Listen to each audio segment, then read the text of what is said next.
Shalom, brothers and sisters. So we're seeing a massive shift in leadership in 2024, which is insane. Over 50 countries across the world, all changing leadership, going to elections, just testing the systems of leadership everywhere in 2024. Now, why do I think this is important and worth mentioning? And I'm going to highlight a couple of countries specifically.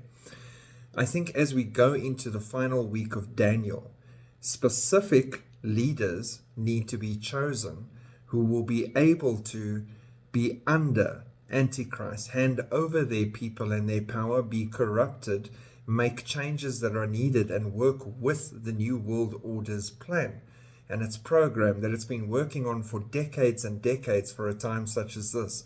And hence people that are a problem or people that would stand against that need to be removed. And in a lot of countries, due to prayer and good people finally standing up and pushing back, we're seeing people that could make a good difference that could possibly come to power as well. So a huge struggle in the realm of leadership just before the final week kicks off, and all of it focused in 2024. So let's look at a couple of them.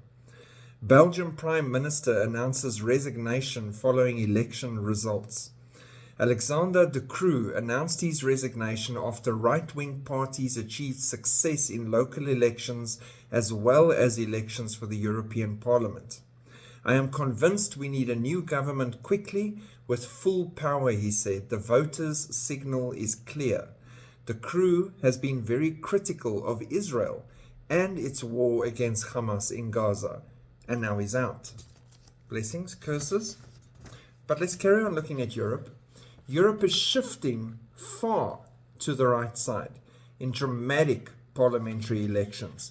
Israeli official says anti-Israel sentiment in Europe may change in a more right-leaning parliament at a time when Israel's standing on the continent is at an all-time low. So directly connected to Israel in this sense. And does that make sense in an Antichrist situation? Yes, because he needs to make a 7-year time period of peace, strengthen an agreement with many, and that will revolve around Israel, regardless of what some Bible teachers tell you.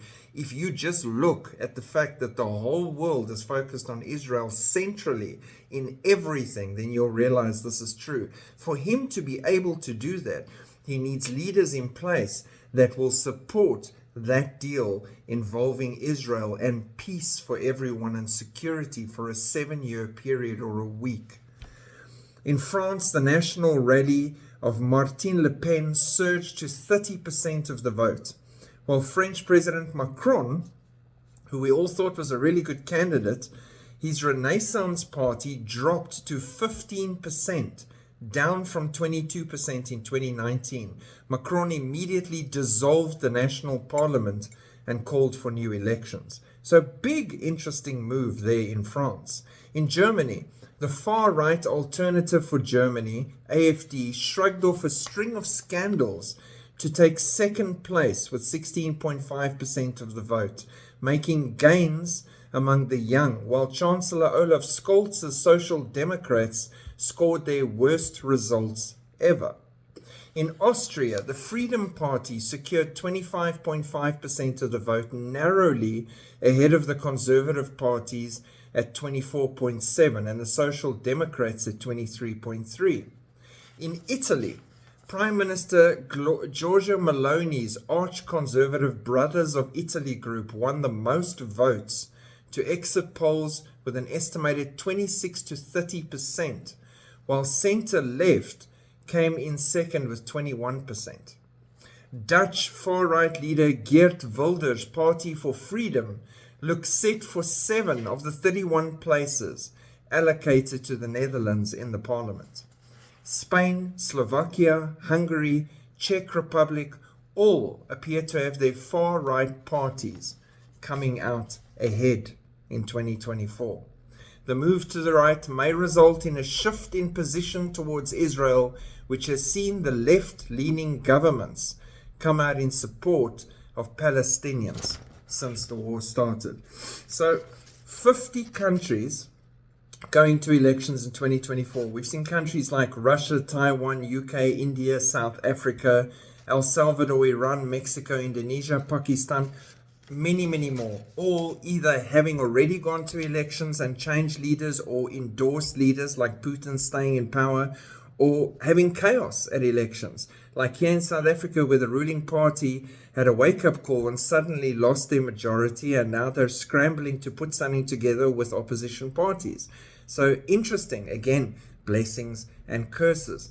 But the important point here that I'm trying to make is maybe even Israel will be going to the parties, because America is quietly pushing and using their assets in the Israeli government, who are walking out now, to destabilize everything and try and force them into a new election so they can replace Netanyahu and his far-right coalition.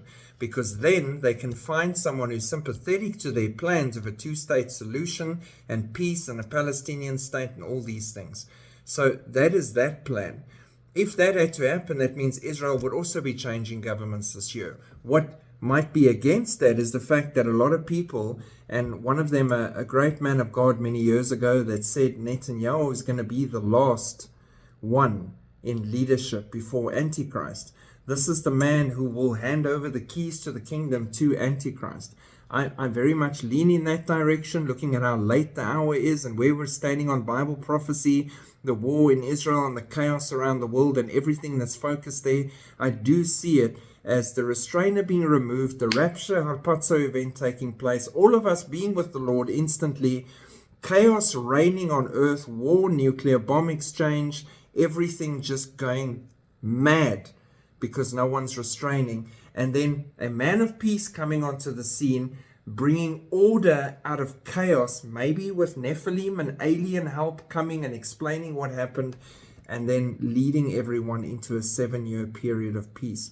All these things are in place and ready to go. So I don't see a very easy way to toss Netanyahu to the sidewalk and still put someone new in and still have, I don't know, hey? I think Israel might just meet the Antichrist sooner rather than a new government.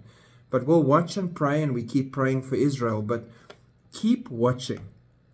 World leaders are changing. And the ones that are coming into power now, you must realize, if they are not born again, saved, redeemed children of God, these are the men and women, or it's, that are going to be running those countries under Antichrist and with Antichrist for the next 7 years. This is them.